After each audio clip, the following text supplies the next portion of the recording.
James Elder, IFL TV, MTK Global. With me, I've got British champion Tommy Langford. We're here today in Manchester on the undercard of Groves Eubank. Firstly, how are you, champ? Yeah, I'm very good, mate. I'm very good. I had a nice Christmas and been flying in camp, so yeah, all ready to go. Has it been a little bit of a frustrating time for yourself, not getting the sort of the dates you wanted or the dates you expected? Yeah, I think it's last year was a frustrating period, but I managed to, it's all behind me now, and I'm just delighted to be out defending my belt and fighting. That's all I wanted to do since I lost last year. So finally able to get out and do the business, So, but I've been, really positive going into this. I've had a phenomenal training camp.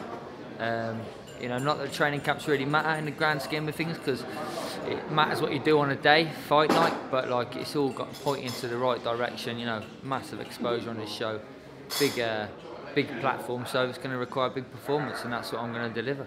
Do you see yourself picking up from where you was before the defeat to Avondale Kutsidze? That type of flow, that type of momentum you had before that fight? Yeah, I had a good momentum. Obviously picking up belts and things and winning, constantly winning. So, obviously I don't, see myself winning and winning well and winning in style and then pushing on from there. Really, I've always said that I don't really want to linger around domestics. I want to push on and that's what I want to do. Beat my mandatory challenger, which is Jack, and then go from there. What can you tell me about Jack Armfield? We know he's fought for the British title against Nick Blackwell in the past. What do you know about him as a man and as a fighter? He's a good boxer. No, there's nothing else that can be.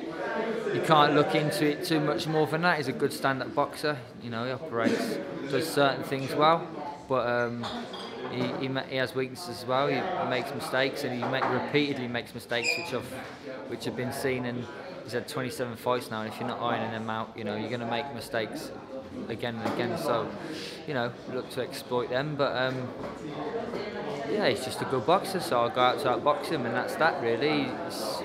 That is what it says on the tin, really. Funny old game, boxing. We weren't that long ago. We was talking about Chris Eubank Jr. fighting you for the British title.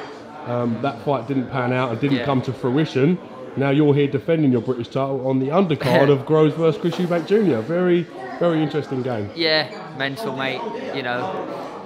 Less said about them Eubanks are better, but that's what I mean. This Super Series is fantastic for boxing. It's great to be on the show. Like I said, massive platform, and it would be.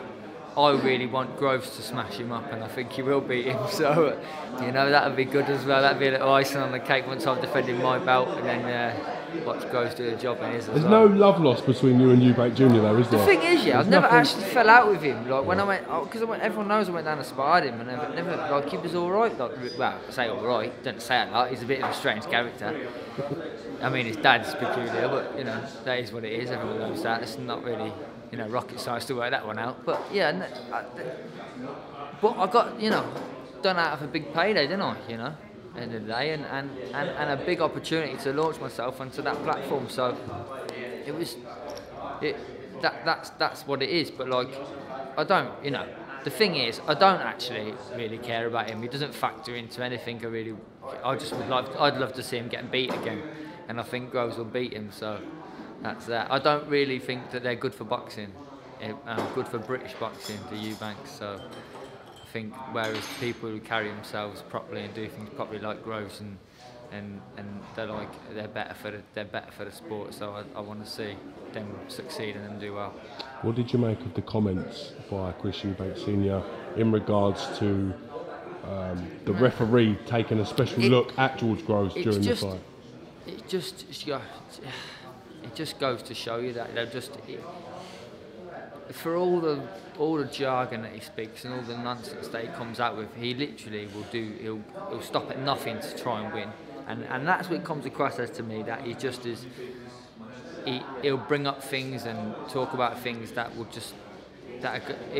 he'll stop at nothing to try and get the result, and which is obviously, listen, everybody's winning minded, that nobody wants to lose. Everybody wants to win.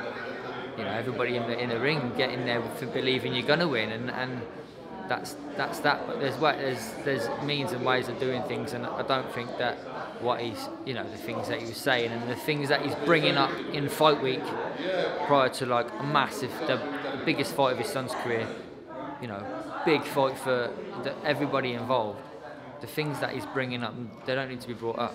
You know, then they're things that the sport doesn't need to bring up again and again and again. Chris Eubank always comes across, Chris Eubank Jr., as he tries to be quite a diplomatic, quite a classy guy. Do you feel he would have been embarrassed by them comments? I don't know. I don't know, mate. You have to ask Chris Eubank Jr. I don't really give a shit. But, you know, it is what it is, isn't it? You know, whatever he feels and whatever he does, he's stuck with his dad. Your dad's your dad, innit? You know? So that's what it is. But I don't know. I don't really care. If everything goes well against Jack Armfield and you're successful in defending this British title, what's the plan going forward? Are you going to look to vacate and move on, or will you be looking for the next mandatory challenger? I'm not looking to vacate because it's the only belt I've got, so I'll keep hold of it. But I want to get my hands on something else, and I want to push on. You know, it all should boost me up in the Europeans. It will you know, Jack's ranked in the WBA and the IBF. It'll jump me up in them. You know, I want to push on. You know, I've had the British title for 18 months, and this is my first defence. That's not my choosing. I wanted to defend it more than that. This should really, I feel, should be my third and final defence in how long I've had it. You know, he's a mandatory, so I'll deal with mandatory, and then we'll go from there. But I've never said that I want to hold my feet at British level and stay domestic. You know, I would love to push on. I want to strive for that European next. That's the next calling point, and you know, believe I'm good enough to do so. So that's what I want to do. Well, it's all up to you to go out and prove that you deserve to be at that level and beyond. That's it, man. You know, like I said, this is a mandatory defence, so he's the best the board can put in front of me. So go out and do a really good job on Armfield, and then I'm you know, seal my place in that position. Really, I feel, and you know, I'm in the right place for me and everybody else in my team to push forward and look for bigger things. Tommy Langford, thank you very much for talking to our Full TV. Always a great pleasure to get you on the channel, champ. No problem, James. I look forward to spending a bit more time with you during fight week. Thank you. Yeah, cheers, nice one.